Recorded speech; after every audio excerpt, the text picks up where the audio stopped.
പപ്പിക്കുട്ടീനെ വീട്ടിലോട്ട് കൊണ്ടുവരുന്ന വീഡിയോ ആണ് ഇന്ന്.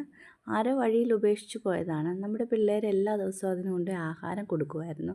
അപ്പോൾ ആ പട്ടിയുമായിട്ട് പിള്ളേർക്ക് വലിയ ഇഷ്ടത്തിലായി. അപ്പോൾ അതിനെ വീട്ടിലോട്ട് കൊണ്ടുവരാൻ തീരുമാനിച്ചു. പക്ഷെ നമുക്ക് കൂടില്ലാത്തത് കൊണ്ട് നമ്മൾ ഇത്രയും നാൾ കൊണ്ടുവരാഞ്ഞത്.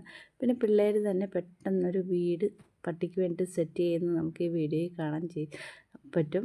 അവരതിന് വേണ്ടിയിട്ട് കല്ലൊക്കെ ചുമന്ന് കൊണ്ടുവന്ന് കഷ്ടപ്പെടുന്നതാണ് കാണുന്നത്. നല്ലൊരു ചെറിയൊരു വീട് സെറ്റ് ചെയ്ത് പിന്നെ അവർ അപ്പുറത്തെ വീട്ടിൽ നിന്ന് ഒരു ബാസ്ക്കറ്റ് മേടിച്ച് പട്ടീനെ കൊണ്ടുവരാൻ പോയി. ഈ കാട്ടിലാണ് പട്ടി താമസിച്ചുകൊണ്ടിരുന്നത്. നമ്മൾ ചെന്ന് വിളിക്കുമ്പോൾ അവൻ ഓടി വരുമായിരുന്നു. ആ ബാസ്ക്കറ്റിലോട്ട് പട്ടിക്കുഞ്ഞിനെ എടുത്തിട്ട് വീട്ടിലെത്തിച്ചു. പുതിയ വീട് കണ്ടപ്പോൾ ആദ്യം നമ്പരുന്നെങ്കിലും നമുക്ക് ആൾക്കാരെയൊക്കെ അവന് പരിചയമുള്ളത് കൊണ്ട് പേടിയൊന്നുമില്ലായിരുന്നു. നല്ലൊരു പട്ടിക്കുഞ്ഞാണ്. പിന്നെ നമ്മൾ അവന് കൂടൊക്കെ കൊണ്ടുപോയി കാണിച്ചു കൊടുത്തു. കൂട് അവന് ഇഷ്ടപ്പെട്ടെന്ന് തോന്നുന്നു. കുറച്ച് നേരം അതിൻ്റെ സൈഡിലൊക്കെ ചുറ്റിപ്പറ്റി നിന്നു. പിന്നെ കുഴപ്പമില്ലാത്ത കൂടാണ്. പിന്നെ നമ്മൾ അതിന് കുറച്ച് ആഹാരമൊക്കെ കൊടുത്തു. നമ്മുടെ പട്ടിക്കുഞ്ഞിനെ ഇഷ്ടപ്പെട്ടെങ്കിൽ എല്ലാവരും വീഡിയോ ലൈക്ക് ചെയ്യുക, ഷെയർ ചെയ്യുക. പട്ടിക്കുഞ്ഞിന് നല്ലൊരു പേര് എല്ലാവരും കമൻറ്റ് ചെയ്യാനും മറക്കരുത്. Okay, thank you.